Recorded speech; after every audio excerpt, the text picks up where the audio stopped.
ఇప్పుడే అందిన వార్త 2000 రూపాయల నోట్లపైన ఆర్బీఐ సంచలన ప్రకటన అంటూ లేటెస్ట్ అప్డేట్ అయితే రావడం జరిగిందండి. సో ఆ వివరాలు ఏంటనేది వీడియోలో తెలుస్తుందా? వీడియోని స్కిప్ చేయకుండా పూర్తిగా చూడండి. కంప్లీట్ ఇన్ఫర్మేషన్ అయితే అర్థమవుతుందండి. వీడియో ఇంకెవరైనా సరే మన ఛానల్ సబ్స్క్రైబ్ చేయకుండా వస్తున్నట్లయితే వెంటనే మన ఛానల్ సబ్స్క్రైబ్ చేసుకోండి. ప్రభుత్వం నుంచి వచ్చే లేటెస్ట్ అప్డేట్స్ అన్ని కూడా మీ ఫోన్ నోటిఫికేషన్ రూపంలో అందించడం జరుగుతుందండి.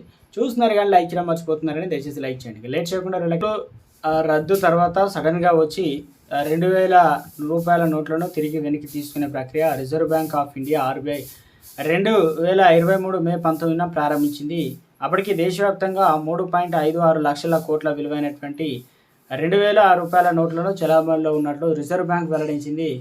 ఇప్పటివరకు వాటిలో 98.24% నోట్లు బ్యాంకులకు తిరిగి చేరగా మిగిలిన 6,266 కోట్ల విలువైన నోట్లు మాత్రం ఇంకా ప్రజల వద్ద ఉండడం గమనార్హం.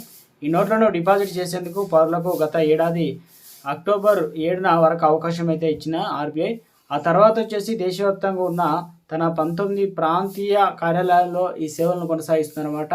అయితే ఇప్పటికే కొన్ని కోట్ల విలువైనటువంటి నోట్లు తిరిగి రాలేదు. ఈ నేపథ్యంలో ఆర్బీఐ మరోసారి స్పష్టమైన ప్రకటన అయితే చేసింది. ఇక ఇప్పటికీ చలామణిలో ఉన్నటువంటి 2000 రూపాయల నోట్లు లీగల్ టెండర్గానే కొనసాగుతాయని చెప్పేసి పేర్కొంది. అంటే అవి చెల్లుబాటు అయ్యే నోట్లుగానే ఉండడంతో ప్రజలు వాటిని ఉపయోగించడానికి వెనుకాడడం లేదన్నమాట.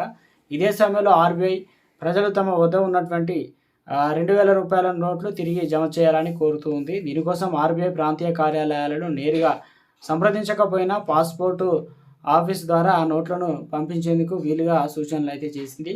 పోస్ట్ ద్వారా పంపిన నోట్లు విలువను సంబంధిత వ్యక్తి బ్యాంక్ ఖాతాలో జమ చేస్తామని రిజర్వ్ బ్యాంక్ వెల్లడించింది. వాస్తవానికి 2000 అదేవిధంగా నోట్లు 2016 రూపాయల నోట్లు పెద్ద నోట్ల రద్దు అనంతరం తాత్కాలికంగా పెద్ద విలువ కలిగిన కరెన్సీ అవసరాన్ని తీర్చేందుకు తీసుకొచ్చారనమాట. వాటి ముద్రణను 2018 తర్వాత నిలిపివేశారు. వీటిని చిన్న మొత్తాల కరెన్సీలతో స్థానంలోకి తేవడమే లక్ష్యంగా ఆర్బీఐ ఈ నిర్ణయం తీసుకుంది. మొత్తంగా చూసుకుంటే 2000 రూపాయల నోట్లు చలామణి తగ్గినప్పటికీ ఇంకా వేల కోట్ల రూపాయల విలువైనటువంటి నోట్లు ప్రజల చేతుల్లో ఉండడం భారతీయ ఆర్థిక వ్యవస్థకు నగదు ఆధారిత లావాదేవీలు ప్రాధాన్యత రుజువు చేస్తుందన్నమాట.